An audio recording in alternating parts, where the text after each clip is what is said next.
Hello friends, welcome to my channel. I am doctor Beena Sethi और आज हम बात करने वाले हैं कि अंडे का स्वयंवर होता है, यानी कि अंडा स्वयंवर करता है या कि स्पर्म उसको उपहार में लेता है, यानी कि स्पर्म खुद डिसाइड करता है कि किसने जाके फ्यूज होना है। और दूसरी तरफ हम ये देखेंगे कि क्या अंडा भी डिसाइड कर सकता है कि मुझे किस स्पर्म से फ्यूज होना है, यानी कि अपना स्वयंवर करना है। बहुत सारे हमारे व्यूअर्स पूछ रहे थे कि अंडा चुनता है स्पर्म को या स्पर्म चुनता है अंडे को। तो अब आप यहां ध्यान दीजिए कि जब आप ओवुलेट करते हैं उस समय आपकी ओवरी में ऊपर जो कहना चाहिए ओवरी से ऊपर जो फेलोपियन ट्यूब है वहां पे एक अंडा तैयार होता है और उससे फ्यूज होने के लिए जब इजैकुलेट होता है तो मिलियंस ऑफ स्पर्म्स रेस लगाते हुए स्विम करते हुए पहुंचते हैं वेजाइना के थ्रू, सर्विक्स के थ्रू यूट्रस के अंदर। और यूट्रस में उनको बहुत सारे अड़चनों का सामना करना पड़ता है, बहुत सारे इंटरफेरेंसेस होते हैं। सबसे पहला जो इंटरफेरेंस होता है वो होता है पीएच का, एल्कलिनिटी का, कि अगर स्पर्म जो आ रहे हैं वो अपने साथ एल्कलाइन मीडियम लेके आ रहे हैं, यानी कि उनका जो सीमन का पीएच है वो एल्कलाइन है, और जैसे ही उन्होंने वेजाइना में एंटर किया वहां उनको मिला एसिडिक पीएच। तो एसिड प्लस बेस, जैसे कि आप सब जानते हैं, न्यूट्रल होकर खत्म हो जाता है, तो आप कंसीव नहीं कर पाते, यानी कि स्पर्म को एल्कलाइन मीडियम चाहिए और वेजाइना में अवेलेबल है एसिडिक मीडियम।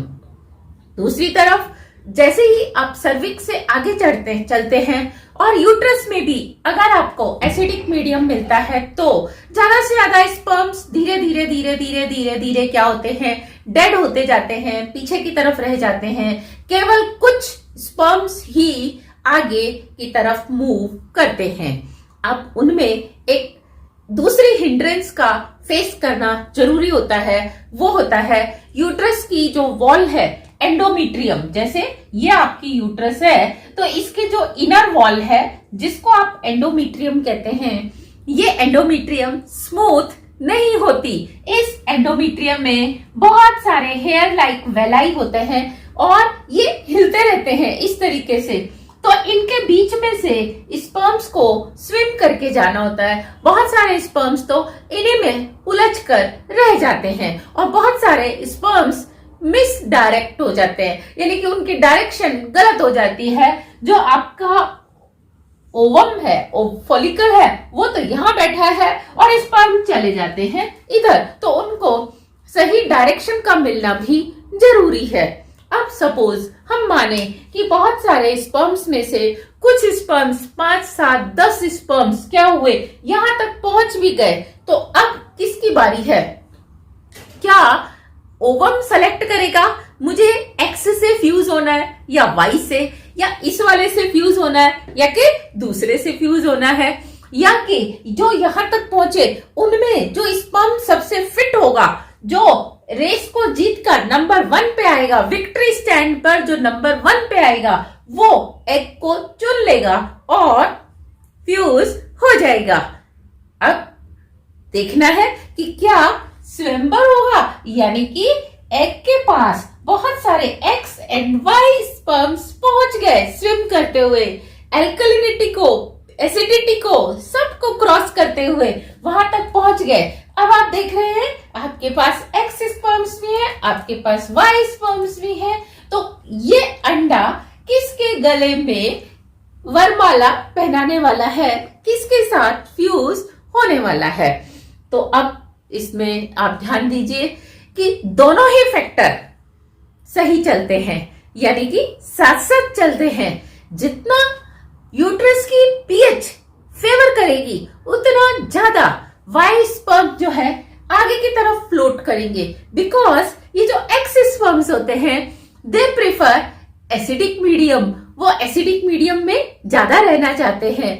तो जैसे ही आप देखेंगे वेजाइना के अंदर स्पर्म्स ने मूव किया और ओवम अभी तैयार नहीं हुआ, यानी कि उसने अभी वरमाला नहीं पकड़ी।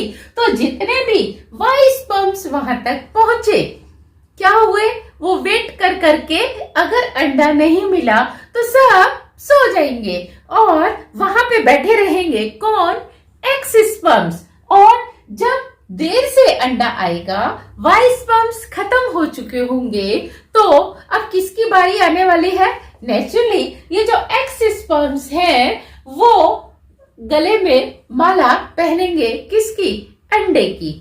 दूसरी चीज, अगर एल्कलाइन मीडियम है और उस केस में आप देखेंगे कि जब ये सारे स्पर्म्स रेस करते हुए जाएंगे तो जो एक्स स्पर्म्स है एल्कलाइन मीडियम में स्टेबल नहीं होंगे, केवल वाई स्पर्म्स ही आगे तक पहुंचेंगे।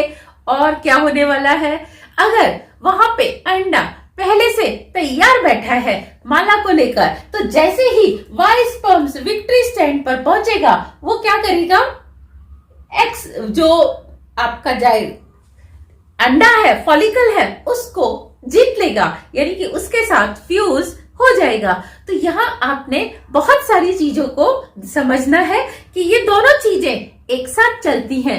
जैसे कि आपकी जो पीएच है वो डिसाइड करती है कि वाई स्पर्म आगे जाएंगे या कि एक्स स्पर्म्स आगे जाएंगे। और दूसरी चीज डिसाइड करता है टाइम, यानी कि आप किस टाइम पे इजैकुलेट कर रहे हैं। ये जब अंडा आपका तैयार है उसके बाद आप रिलेशन बना रहे हैं या कि उससे पहले रिलेशन बना रहे हैं। अगर अंडे ने अपने हाथ में माला पकड़ रखी है तो जो पहले आएगा, चाहे वो एक्स आए चाहे वो वाई आए, तो वो उसी के गले में माला पहना देगा।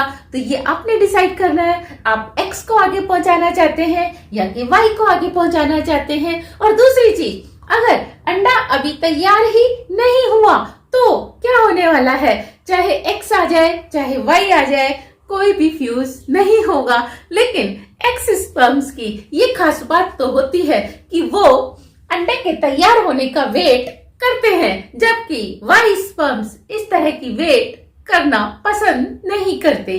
तो इस तरीके से कभी कभी स्पर्म्स उपहार के रूप में अंडे को ले जाते हैं, यानी कि वो रेस जीतते हुए आते हैं और जो अंडा तैयार बैठा है उसका हाथ पकड़ के उसको जीत लेते हैं।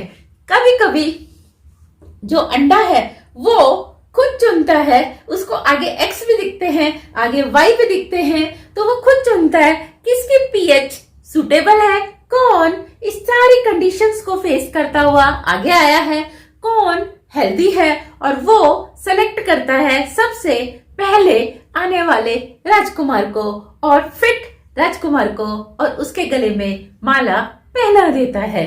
तो इस तरीके से दोनों प्रोसेस साथ साथ चलते हैं। Thank you very much, all the very best.